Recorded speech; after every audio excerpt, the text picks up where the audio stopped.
welcome to the Best Gay Sex Podcast. I'm your host, Dr. Trevor Hoppy. Today's episode is about monogamy.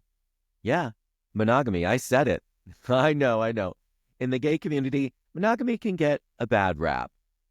And I understand why. We spend our entire lives as queer men being told that our way of having sex is wrong, deviant, even sinful. So for many of us, it's a perfectly natural reaction to basically give the middle finger to the straight community and say, you know what? I don't want anything to do with the way that you say we should be doing this. Like you think my sex is bad? Well, I think your sex is bad. I get it. It can be like that sometimes. But today's guest reminds us that monogamy is valid. And that's on period. Jersey O'Mari Lavish is a multiple title award-winning male drag entertainer. Born to not one, but two preachers up in New Jersey, his parents moved him down south to Hope Mills, North Carolina, when he was just a child. And it's really his parents' love for each other and commitment to each other that showed him how monogamy could work and what it would look like. Let's listen in. Jersey O'Mari Lavish, welcome to the Best Gay Sex Podcast. Hey. Glad to be here. I have seen you around town many years here in Charlotte, North Carolina, but tell people a little bit, you're a male entertainer, and tell people a little bit about what that means. So I'm a male entertainer, so just like what females do or drag queens do, but I just stay male, dress up in costumes, makeup, travel to different cities and perform and things like that. And I've been doing that since 2017. So it's definitely been a great hobby for me and I love it. Yeah, it's kind of fabulous. And it is this interesting combination of masculinity and some femininity. I don't know. Is that a fair read? I think it more so depends on the person that you're talking to, because over the course of a few years now, I have experience where when you tell a guy that you do drag, they may not understand it and, they immediately just stop talking to you. And then even if you try to explain it to them, some initially at the beginning are okay with it. And then they're like, no, I don't think I can handle that. So I just tell everybody up front and then let you make your own assessment. Yeah. Yeah, definitely. So you present, just so people understand, because I think outside of the southern United States, I do not encounter this category of male entertainer very often. You're not a stripper. It's not that. You're not a drag queen. It's this other category where you perform as a man. Yes. There's no wig. There's no drag makeup. It may be makeup, but it's like masculine, well, I shouldn't say. I don't know. How would you define that relationship to these traditionally feminine things like makeup and kind of performing and dress up? See, if I could find a man like you who understands, that would be great. But just like you say, yes, not a stripper. Sex does sell, but you do it in a way to where, you still keep it professional and things like that. Yes, drag makeup, but mainly I only wear makeup when I'm competing, never when I'm performing. And listen, it brings happiness to a lot of people. I make good money performing and things like that as a hobby. So, it's very entertaining and fun. No question about it. I have been thoroughly entertained, believe me, because it is, as you say, sex sells. So there is an element of sexuality to it, but there's also an element of dance and performance. I don't know. It's really fabulous. So I'm just in awe of this category, and I wish more people got to experience it around the country and around the world, because it's really quite a fabulous genre. And you have won many titles. Is that right? I know. I have. What was the most crowning achievement for you so far? I said for me, I think the biggest title that I've ever won is out of Atlanta. It's called Peach State. Being that it's top tier drag, and we always say to really understand drag and to hone your skills, Florida and Atlanta would definitely teach you those things. And when I won, I competed against, I think it was either 5 or 6 guys. And so that was a big moment on my first try. Wow. To get it. So I'm very proud of that. And what is Peach State, right? What is that like? What Peach is that? State Peach State. Oh, I see now. Of Yeah. course. Georgia peaches. Well, we Georgia love peaches. There you peaches. go. I love peaches around here for sure. Well, congratulations on all your success. But winding back to before all of that, tell us a little bit about where you grew up. So I'm originally from Jersey City, New Jersey, but just me and my mother are from there. And then I think in my teen years, we moved down south and I lived and went to school, Hope Mills, North Carolina. So Southerner by trade, I guess, because I said that's where majority of my life has been spent. So, And if people don't know Hope Mills is a pretty small town outside of Fayetteville. Shout out to my best friend who lives from Hope Mills too. hey, Um, Jester. yeah. Well, what was it like growing up gay, or is that a word you used then? Like, what was it like to be different growing up then? So, of course, you do notice that down south and then northern way of living, especially when it comes to being gay, is very different. For me, both of my parents preachers.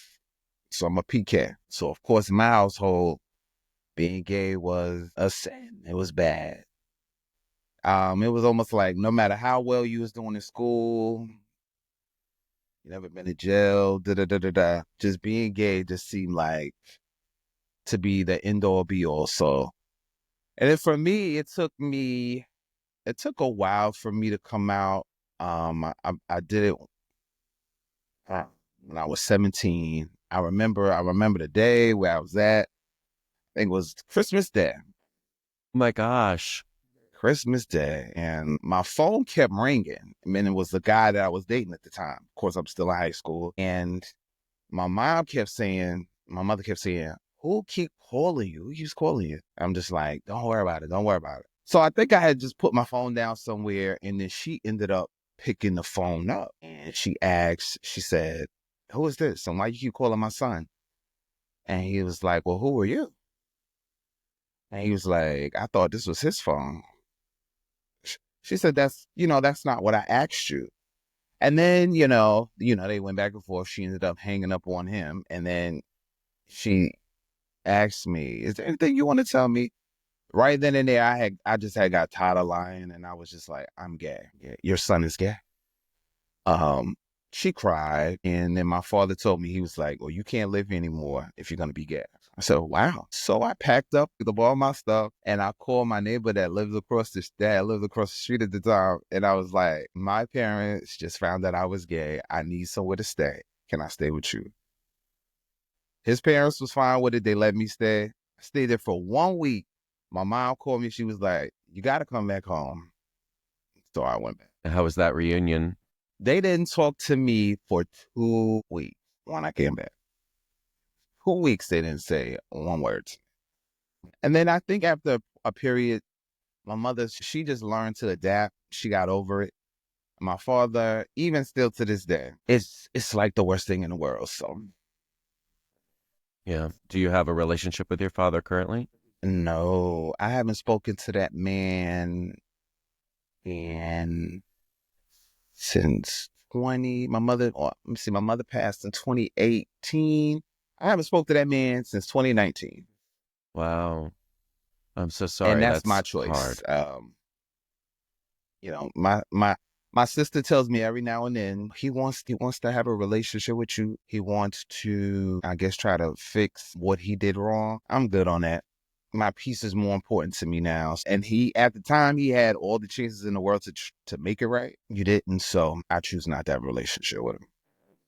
Sometimes that can be the best way forward, but it's really hard. I can't imagine not having that relationship.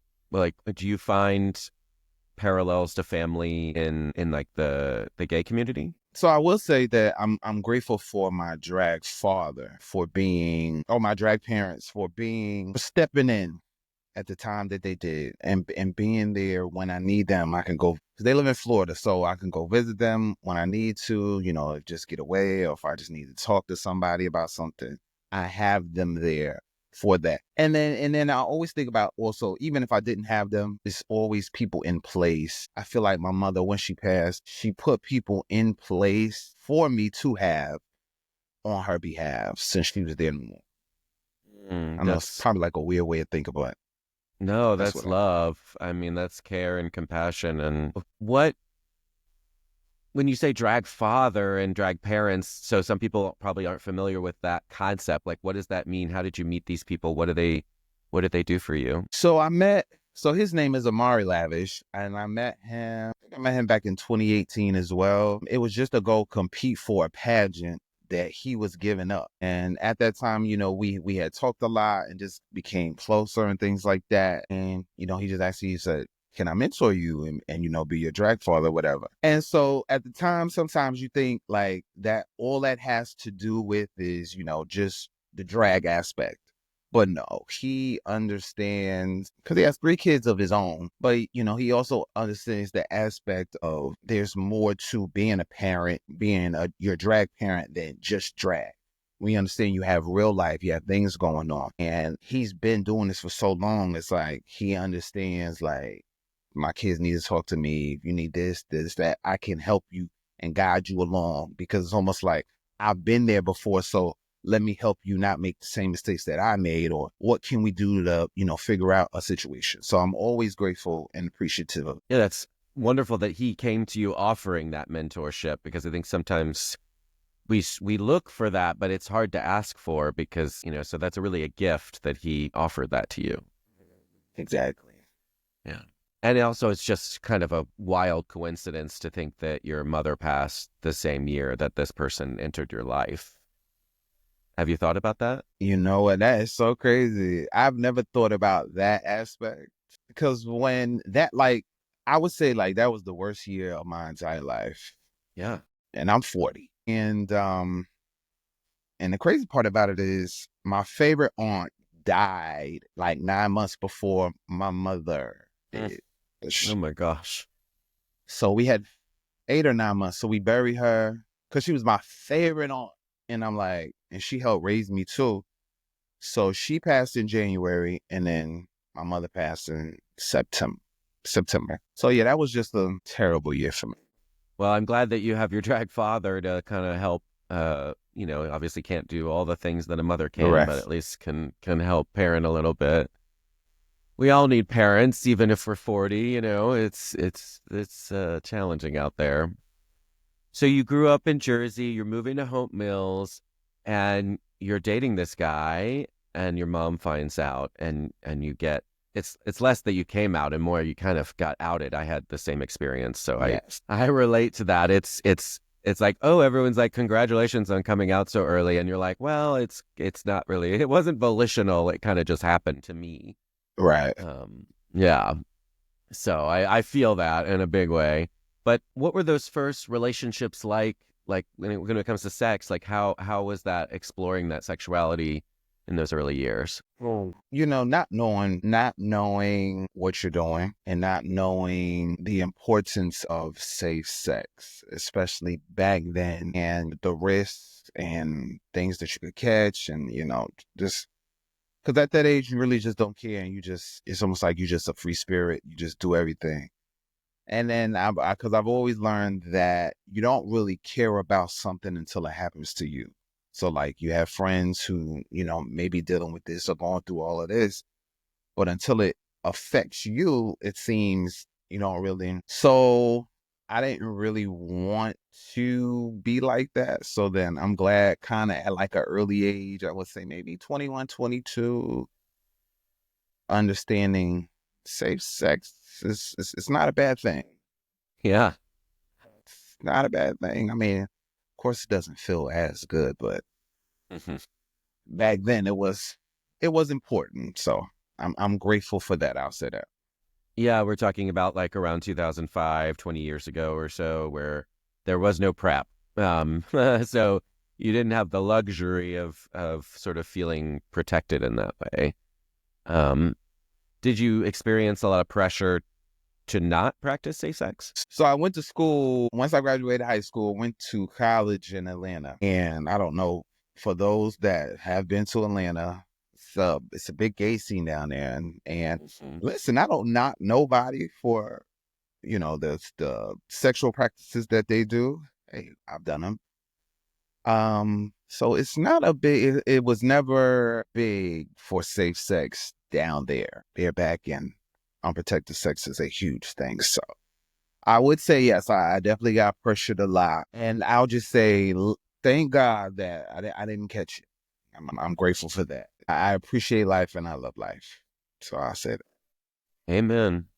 Amen. What strategies, like, because a lot of young people face this reality where they don't know how to stand up for themselves and what they want.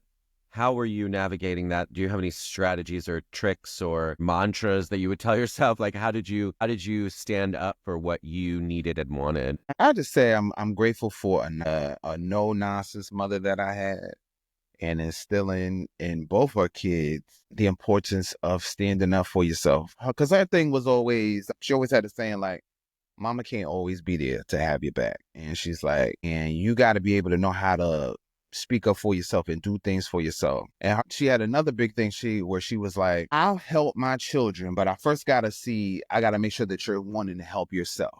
So I can't help you if you're not helping yourself. Wow. So those things always still with me then, and I take them with me every day now. That's so sweet and real. Yeah. Like, uh, it's funny to think that, a question like that would yield, your mom's advice, but it's real, like that carries through you to all aspects of your life. Yeah. Did you have any experiences in those early days where you look back and you think, oh my gosh, that was awful? I wouldn't say awful. I would say more, yeah, I wouldn't say awful. I look at everything as a learning aspect. So I'll say, so thinking about some of the guys I may have been interested in or dated or things that didn't work out. And then later on you see, and you be like, okay, I see why that didn't work out. Thank you for that. And so, yeah, I wouldn't say bad. Everything's a learning aspect. So I'm grateful for all the things that I went through, but it helped. Say that. Well, I love that reframing because that's my whole thing is like a lot of us talk about bad sex. And I think there's no way to have good sex without first probably having some bad sex. Like it's just kind of the name of the game. And you learn something from those experiences. So what lessons do you remember learning the hard way like that? So I will. I am grateful early on learning as far as pleasuring your partner. What I mean by that is sometimes you can notice that it's one-sided and you just don't want it to be that. Because you're like, if it's certain things that I like, so my way of thinking is like, if it's certain things that I like, I have to assume that you like the same things too. So what do? You either just ask, because you can't always assume, because if you assume, that's just disastrous in itself. But I mean, I have had some bad sexual experiences, and what it taught me was, so like bad experiences meaning, so younger, when I was younger, I used to enjoy eating ass. Mm. It used to be a great thing for me. Then I had two bad experiences in my life, like it was really, really bad, where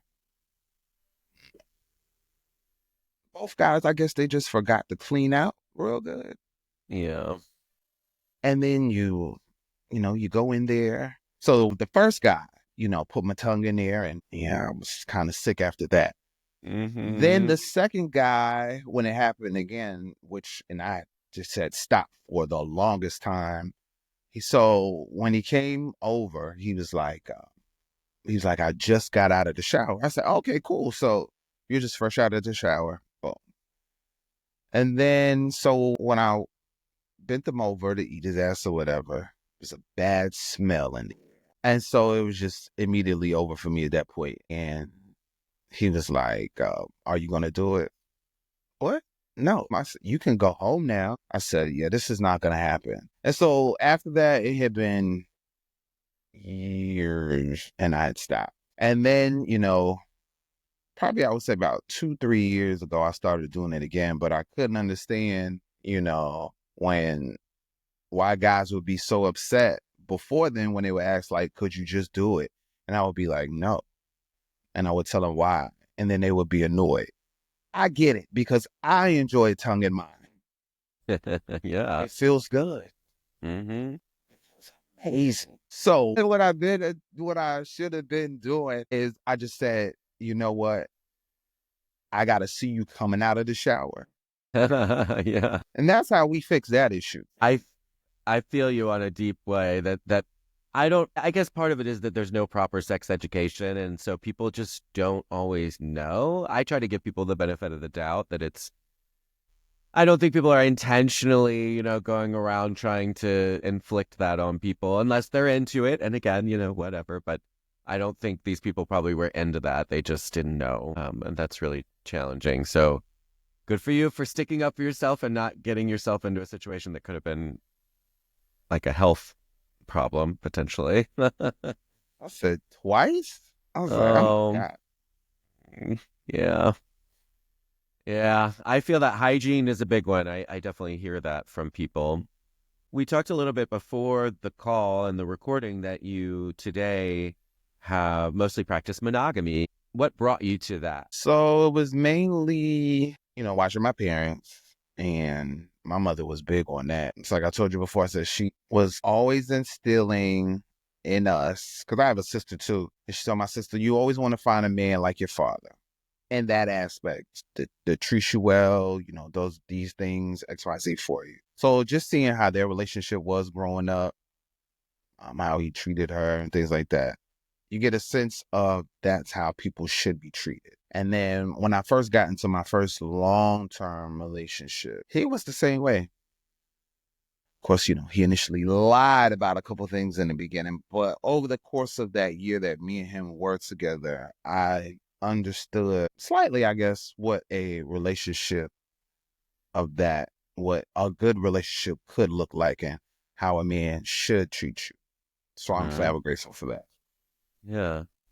What does monogamy mean to you? Monogamy to me is 1+1. It's just us sharing life experiences, being there for one another, communicating well. Because to me, the key factors in order to be with me, because I feel like people just jump into relationships just to say that they have one. And I think that is so corny to me. You have to be able to communicate. You have to be able to, I like spontaneity, love personality, and yeah. And I do love consistency. So those things are big pluses in order to be with me. But yeah, monogamy is the only way for me. I'm a jealous person. I'm not ashamed to admit that. And like sharing somebody that I'm in love with, that feels weird to me. I mean, I don't knock other people that do it. If you like it, I love it. But for me, can't do it. Sorry. What's your experience like in the gay community when you tell people that you practice monogamy? It's like I said a bad word. Yeah.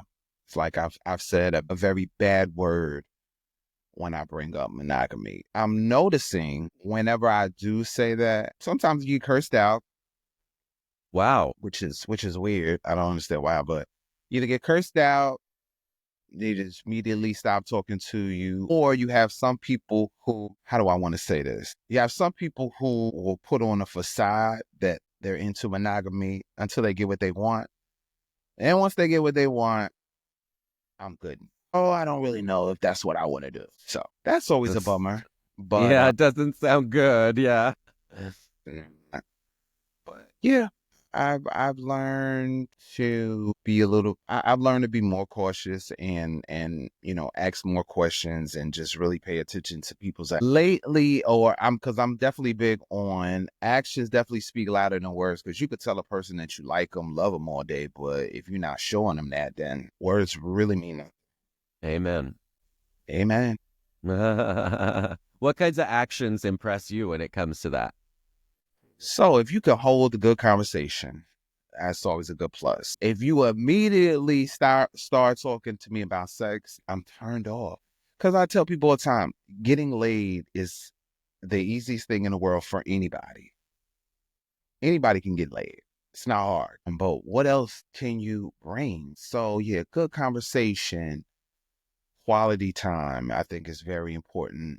Wanting to learn about somebody is a major thing. Because a lot of times people are very selfish and they love to talk about themselves. And I'm just like, well, when are you going to ask things about me? Or, this just cannot all be about you. But I get it. I mean, I understand. I don't get it, but I understand that some people have just been in those type of situations to where that's just how it's been, or that's just how they're programmed, or that's just maybe how they grew up. So, but I do think there is also a lesson to be learned in teaching people how to treat you as well. And if somebody is willing to understand that and put forth the effort in that, then that's definitely a person that I want to be with.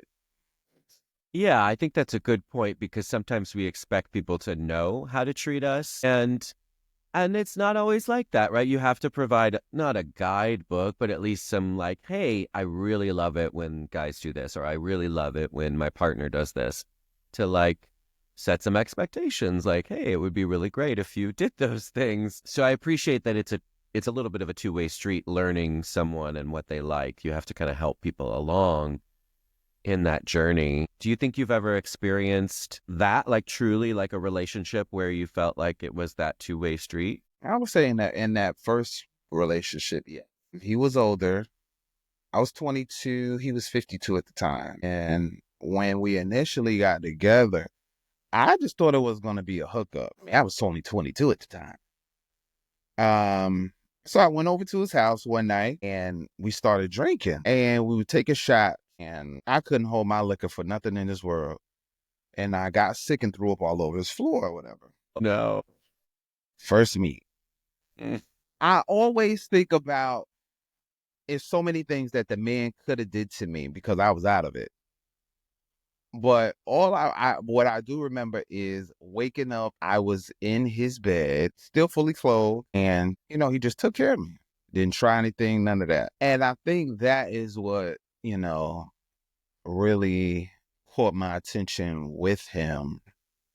Yeah. I wanted to know more about him. And I don't know. This is always weird, but I just wanted to know more and I wanted to spend more time with him because I just thought that was a big thing. And so we dated and we continued on. The age thing, because at the time I didn't really care, but the age thing was always an issue for him, especially when we would go out in public and people would look at us and, his friends thought that I was with him for money purposes, like sugar that something.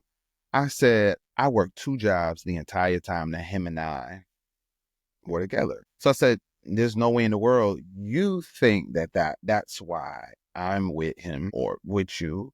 And even telling his friends that when, we would have those conversations. But, it taught me, always grateful for that relationship, for teaching me, I'll say not to care what people think because you could find love anywhere.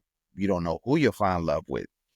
It may be with a person you least likely expected to be with, and that person to treat you like the best person in the world. But what I also have learned about myself is that I need to be, I think, a little bit more patient with people, but sometimes it's better said, sounds good, but I get easily irritated, like when I feel like I'm being played with or effort is just not being put in like how I think. Because what I'm expecting you to put the same effort into me as I'm putting into you. But I found out that life gets a lot easier when you stop holding people to the same expectations that you it gets a lot easier. That's brutal. I mean, of course, we have baseline needs and wants, and we need people in our life to meet those. But it is true, and I've had to give this is a tough battle for me, admittedly, especially with friendships where you feel like you put in all the effort and there's no reciprocation. That can be really challenging in any relationship, whether it's romantic or not. So I feel you that sometimes you have to let go of that demand that you put on people and let them give you what they can and accept them for that. And if it's not enough, then it's not enough, but not try to force it, I guess. I did get to a point, or like, I think it was about 2 years ago, where I said, I'm no longer forcing things. So if it's forced, I don't want it. Because if it's not a natural thing, just walk away.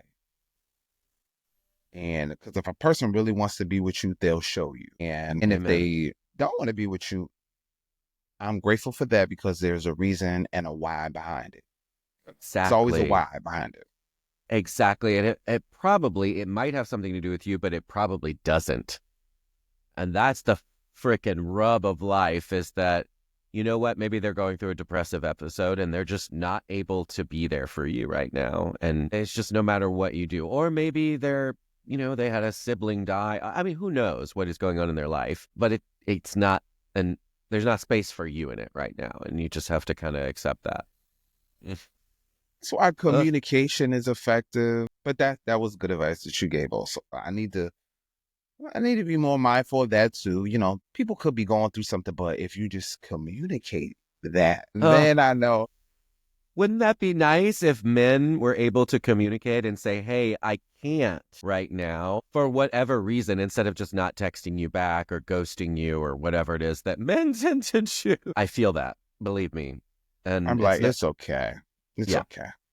yeah, it's okay. And just let it be and move on with your life, because there's more important things to deal with than someone's inability to love you in the way that you need. And I say Correct. that I'm coming to that from a place of friendship when I talk about that. But I think, like I said, it's just the same for romantic relationships Yeah. in a similar way. When it comes to, like, you've sort of figured out that you kind of thrive in this monogamous context, what does sex look like for you then? Or finding great sex? Like, how do you go about doing that in a relationship? So I will say, I think that when you find a person that you really want to be with and, y'all are in a relationship, sex is good.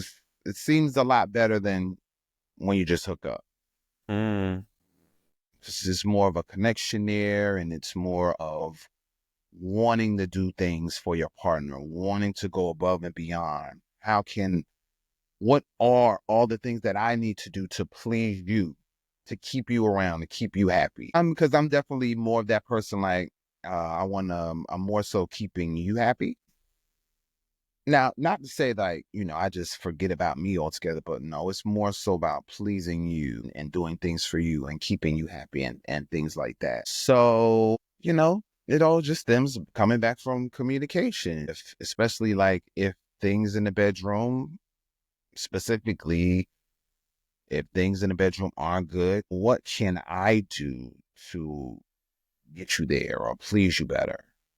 Am I not sucking you right? Should I be doing this when I'm doing that? But if you don't tell me and you just laying there laying and think, and I'm thinking everything's okay, I don't know. Because I'm very vocal. Like, if it's not feeling good, let's try this. Let's try this. So communication is. Communication is a big one. It's the hardest for some people to say that felt good or that didn't feel good. It's so basic, but it's real. People struggle with that. So communication is key. What can you think of a time where you think and you look back and you're like, that was like the best sex I've ever had? But it was a hookup though. Interesting. It was a hookup though. So it What was was this special guy. about it? He just knew. I mean, you didn't even have to say anything. And I just like, maybe he's had a lot of sex probably. Mhm. He's had a lot of sex, but I said he just knew what to do. I didn't have to say anything. It's just he tried something, and then I guess based on facial expressions and how my body reacted and things like that, he was like, okay, he likes that. Let me keep doing it.